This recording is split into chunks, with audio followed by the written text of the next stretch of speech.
நீ சிவாவை கூப்பிடு. சிவா, டேய் சிவா எங்கடா? சிவா இங்க இல்ல, ஊருக்கு போயிட்டான். ஏண்டா இங்க இவ்வளவு பிரச்சனை நடந்துகிட்டு இருக்கு, அவன் எதுக்கு நான் ஊருக்கு அனுப்பினேன்? அது ஊர்ல அவங்க அம்மா அவனுக்கு பண்ணு போக்குறாங்க, பொண்ணு பாக்குறாங்க. அதான் கல்யாண விஷயமா போயிட்டான். கண்ணால விஷயமாவா? ஏண்டா ஏகா, ஐயா உங்க அக்கா அம்மாவனுக்கு சொத்து சுகம் ஏதாவது இருக்குதா? ஒண்ணும் கிடையாதுங்கய்யா. ஊரை சுத்தி கடனு, சோத்துக்கே கஷ்டம். உனக்கு கொஞ்சம் கூட அறிவில்லடா ஏகா. என்னங்கய்யா? உன்ற அக்கா அம்மாவனுக்கும் எங்க தங்கச்சி மவளுக்கும் கண்டாலம் பண்ணி வச்சுட்டா எல்லா பிரச்சனையும் தீர்ந்துரும்டா. ஐயா ஐயா,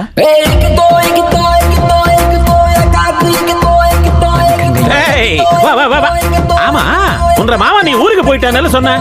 ஊருக்கு போறதுக்கு முன்னாடி பெரியவங்க கிட்ட ஒரு வார்த்தை சொல்லிட்டு போலான்னு வந்தாங்க ஐயா. எம்புட்டி மரியாதை பாருங்க அண்ணா. முதல்ல நான் சொல்றத கேளு. நீயும் எங்க வீட்டு புள்ள மாதிரி தான்டா. நீ எதுக்கு வெளியில போய் பொண்ணை தேடுற?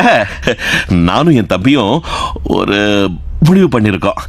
எங்க தங்கச்சி மவளை உனக்கு கண்ணால பண்ணி வச்சிடலாம்னு. நீ என்ன சொல்ற? நான் சொல்றதுக்கு என்ன இருக்கு? என் மாமாக்கு ஓகே, எனக்கும் ஓகே. மாமா, உங்க ஆனந்த கண்ணீரை கொஞ்சம் அடக்கி வாசிங்க.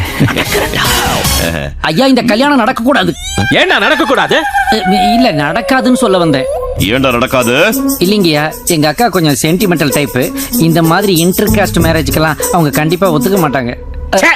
எங்கிறதுக்கே சோறு இல்ல. இந்த கவுண்ட விட்டு போட வேண்டாமா உங்களுக்கு? மூடிக்கிட்டு ஒழுங்கா நாங்க சொல்றதை செய், இல்லன்னா. சரி, நீரு பூஜாமா வா வாமா வா. கண்ணு, உனக்கும் சிவாவுக்கும் கண்ணாலம் பண்ணி வைக்கலாம்னு முடிவு பண்ணிருக்கோம். நீ என்ன சொல்ற? யோசிக்காது கண்ணு. இந்த கண்ணாலம் ஆச்சுன்னா நீங்க ரெண்டு பேரும் சேர்ந்து அடிக்கடி அக்கவுண்ட்ஸ் பாத்துக்கலாம். ஏற்கனவே நீங்க பார்த்த அக்கவுண்ட்ஸ் எல்லாம் பத்தாதடா. நீங்க சொன்னா சரிங்க மாமா.